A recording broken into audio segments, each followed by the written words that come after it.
year, millions of tourists visit Mexico's Yucatan Peninsula for the beach, the sunny weather and the pretty colonial towns, but also to learn more about the ancient Mayan culture.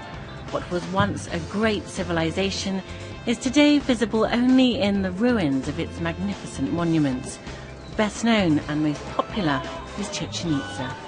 If you go to Chichen Itza, where is one of the main buildings in the whole Mayan world, well, lots of crowds are going to the place, sometimes more than 6,000–7,000 people in one day. Can you imagine 6,000–7,000 people climbing one building? That's why if you go to small places all around, there are many options. And even there are so many bigger buildings you can climb, not only like at the size of Chichen Itza's one. A short distance from Chichen Itza is Tulum, which may not be as known outside the region, but it's attracting an increasing number of visitors. That's partly down to its location, close to the Riviera Maya, the name given to this stretch of Mexico's Caribbean coastline. In fact, even Tulum has its own beach. Amid the grounds of the temple complex, visitors can head for a dip between the history lessons. Tulum was a very important port, so that's where everything, commerce was coming through, you know. So that was a very important route for the commerce in the pre-Hispanic. Tulum may have the most dramatic of locations, up on a cliff top, but there are other archaeological ruins in the area too, each with their own allure.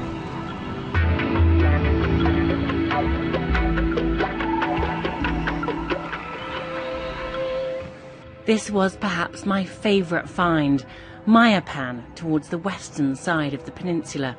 Like Chichen Itza, it also has a pyramid, an observatory, temples, colonnaded halls and shrines. But it's on a smaller scale, and for that reason, and also because of its remoteness, it's far less crowded. Well, it's tough to get here, and when you arrive, there's very little tourism infrastructure too. But the rewards are great because you will have very few tourists around you. The freedom to wander is another benefit of choosing less popular sites. Visitors can also climb up the pyramids for spectacular views of the rainforest below and other ancient structures rising above the canopy. That's also true at Coba, where the ruins are spread over an area so vast it's best to explore by bicycle. When you enter to the ruins, you can rent a bike, so it's very casual tour, you know, but I like it a lot. Coba's Nohokmul is the tallest pyramid in the Yucatan, and unlike Chichen Itza's principal pyramid, visitors can head up the 120 steep steps to the top. Its height, 42 meters above ground level, reflects Coba's former importance.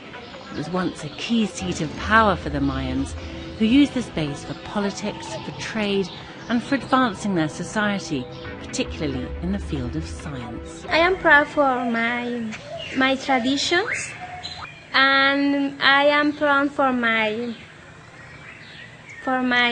people, all the people here in Yucatan. There's much more to the Yucatan beyond its beach resorts of Cozumel and Cancun, or its star attraction, Chichen Itza. Within the peninsula's forested interior are some of the least visited ancient sites of this most celebrated Mayan civilization. But if you believe what the Mayans say, it may already be too late.